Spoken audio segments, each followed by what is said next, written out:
भारत पर 300 साल राज करने वाले मुगलों में अकबर जैसा महान राजा हुआ तो औरंगजेब जैसा कट्टर बादशाह भी रहा। लेकिन इन सभी के बीच में एक ऐसा भी था जिसे हिंदू धर्म पसंद होने की कीमत चुकानी पड़ी। ये शहजादा कभी बादशाह नहीं बन सका, इसलिए ज्यादातर लोग सिर्फ ये जानते हैं कि औरंगजेब ने इसे मरवा दिया था। लेकिन सिर के धड़ से अलग होने से पहले तक ये शहजादा मुगलों में सबसे उदार और सबसे पढ़ा लिखा था। वास्तव में असली मुगल बादशाह ये शहजादा ही था, लेकिन औरंगजेब ने उसे काफिर और आधा हिंदू कहकर अपने लोगों को भड़काया और फिर मरवा दिया। आज मैं इसी शहजादे की कहानी आपको सुनाऊंगा, जो अगर बादशाह बनता तो शायद मुगलों का इतिहास कुछ और होता। इस शहजादे का नाम था दारा शिकोह। दारा शिकोह ने हिंदू धर्म के लिए कौन सा सबसे बड़ा काम किया, जानने के लिए इस वीडियो को एंड तक जरूर देखिएगा, क्योंकि अपना इतिहास नहीं जानोगे तो खुद को कैसे पहचानोगे। दोस्तों, दारा शिकोह शाहजहां का सबसे बड़ा बेटा था। 1615 में पैदा हुए दारा शिकोह से शाहजहां को बहुत लगाव था। बचपन से ही दारा शिकोह का स्वभाव शांत और सभी धर्मों का आदर करने वाला था। जब दारा शिकोह बड़े हुए तो उनको सबसे पहले पंजाब का सूबेदार बनाया गया। उस दौरान वो अपनी राजधानी में रहकर पंजाब का कामकाज देखते थे। दारा शिकोह को धर्म और शास्त्र इन सब में बहुत दिलचस्पी थी। उसने अपनी पढ़ाई की शुरुआत के रूप में कुरान, इतिहास, फारसी कविता और सुलेख की स्टडी की थी। शिकोह ने बाबालाल, सरमत कसानी, मुल्ला शाह बदख्शी और सूफी संत हजरत मियां मीर जैसे धर्मगुरुओं से शिक्षा ली थी। दारा शिकोह ने अलग अलग धर्मों के विद्वानों के साथ रहकर उनसे बातचीत करके धर्मों के बारे में अच्छी खासी नॉलेज इकट्ठा की। खास तौर पर इस्लाम और हिंदू धर्म को लेकर उनकी समझ बहुत गहरी थी। शाहजहां दारा की खासियतों को जानते थे, इसलिए हमेशा से उन्हें दरबार में रखा, जंग पर नहीं भेजा। उन्हें रियासतें संभालने के लिए जवाबदारी नहीं दी।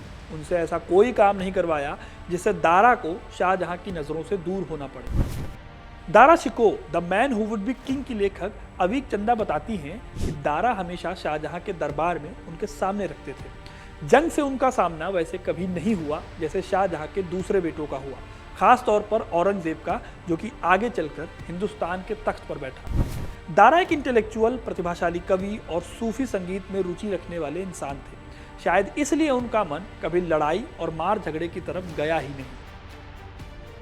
दोस्तों, दारा शिकोह ने हिंदू धर्म और इस्लाम के बीच कई सिमिलरिटीज ढूंढी और दोनों कम्युनिटीज को एक करने की कोशिश की। उनकी सबसे इंपॉर्टेंट किताब थी मजमा उल बहरीन, यानी कि दो महासागरों का मिलन, और दूसरी किताब थी सिर्र अकबर, यानी कि महान रहस्य। ये किताबें उन्होंने हिंदू धर्म और इस्लाम के बीच में रिलेशन एस्टेब्लिश करने के लिए लिखी थी।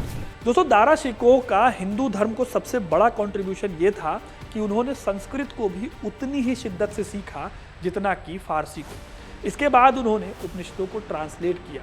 उनके ट्रांसलेशन की बदौलत ही उपनिषद यूरोप तक पहुंच सके, जिसमें हिंदू संस्कृति और आध्यात्मिक परंपराओं के बारे में यूरोप को पता चला।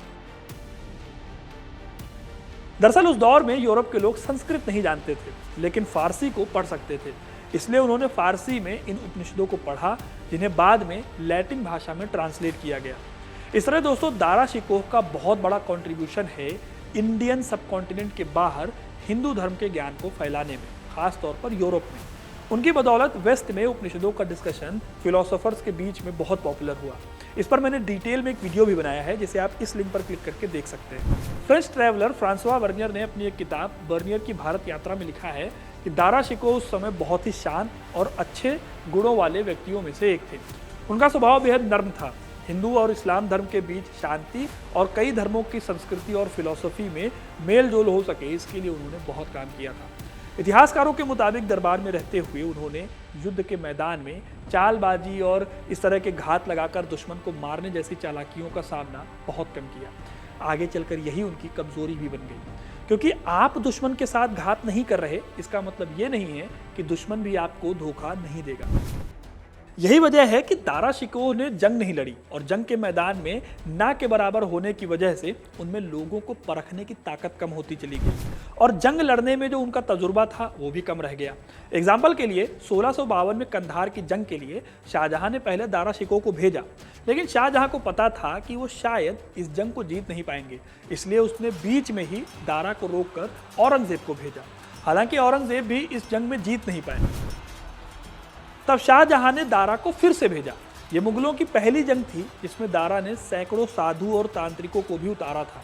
ऐसा इसलिए क्योंकि कहा जाता है कि दारा को युद्ध कौशल और सैनिकों से ज्यादा तांत्रिकों और मुनियों के मंत्रों पर भरोसा था। यही वजह है कि दारा भी इस जंग को जीत नहीं पाया। इसके बाद शाहजहां ने दारा को जंग में भेजने के बारे में नहीं सोचा, बल्कि दरबार में ही रहने दिया। साउथ में जब एक बड़े सैन्य अभियान का नेतृत्व करने की बात आई तो शाहजहां ने दारा शिकोह की जगह औरंगजेब पर जवाबदारी डाली और युद्ध का मोर्चा संभालने के लिए औरंगजेब को भेजा। वहीं मुराद बख्श को गुजरात की और दूसरे बेटे शाह शुजा को बंगाल की ओर जंग लड़ने के लिए भेज दिया गया, जबकि दारा अकेले ऐसे बेटे थे जो हर वक्त शाहजहां के साथ रहे। इस दौरान बड़े बेटे के मोह में शाहजहां ने दारा की ताजपोशी का ऐलान कर दिया और उनके लिए अपने तख्त के पास ही शाह बुलंद इकबाल नाम से गद्दी बनवाई। इसके अलावा दारा को शाही कोष से रोजाना 1000 रुपए बतौर खर्च के रूप में दिए जाते थे, लेकिन नरम स्वभाव होने के कारण इतिहासकार बताते हैं कि दारा ये सारा पैसा गरीबों और ज़रूरतमंदों पर खर्च कर देते थे। दोस्तों, दारा शिकोह भले ही उदार थे, लेकिन औरंगजेब को समझ आ गया था कि दारा शिकोह को जंग का तजुर्बा नहीं है। इस वक्त औरंगजेब दक्कन में लड़ाई लड़ रहा था। उसे लगने लगा था कि दारा तो सिर्फ दरबार में रहता है, असली काम तो वो और उसके भाई कर रहे हैं। इसलिए उसने दारा शिकोह के खिलाफ अपने भाइयों और सरदारों को भड़काया। उसने कहना शुरू किया कि दारा शिकोह इस्लाम के साथ नहीं है, वो आधा हिंदू और काफिर है। औरंगजेब ने खुद को इस्लाम का बंदा बताना शुरू किया। उसने दारा शिकोह के बारे में कहना शुरू किया कि वो इस्लाम के खिलाफ है और इस्लाम को अगर बचाना है तो दारा को हटाना होगा।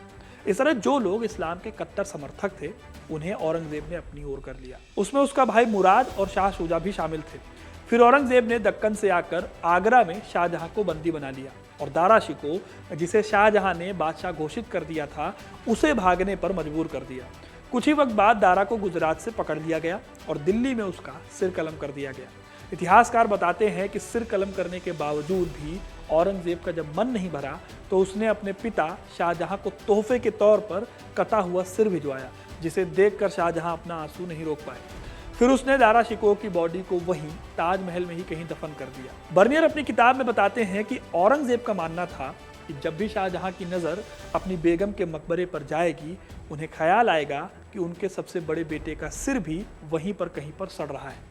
इस तरह दोस्तों, उस शहजादे को औरंगजेब ने कभी गद्दी पर नहीं बैठने दिया जो हिंदू मुस्लिम एकता में भरोसा करता था। औरंगजेब वो अपॉर्चुनिस्ट था जिसने दारा शिकोह की लिबरल इमेज को उसके ही खिलाफ इस्तेमाल किया और फिर उसे मरवा दिया। अगर दारा भी औरंगजेब की तरह कट्टर होता तो शायद उसके खिलाफ इस तरह से औरंगजेब अपने ही लोगों को भड़का नहीं पाता। तो दोस्तों, ये थी कहानी दारा शिकोह की, जिसे औरंगजेब आधा हिंदू कहता था। आपको ये कहानी कैसी लगी कमेंट करके ज़रूर बताइएगा। वीडियो को लाइक और शेयर करना ना भूलें और ऐसी इंटरेस्टिंग कहानियों के लिए हिस्ट्री कनेक्ट को सब्सक्राइब ज़रूर करें। धन्यवाद।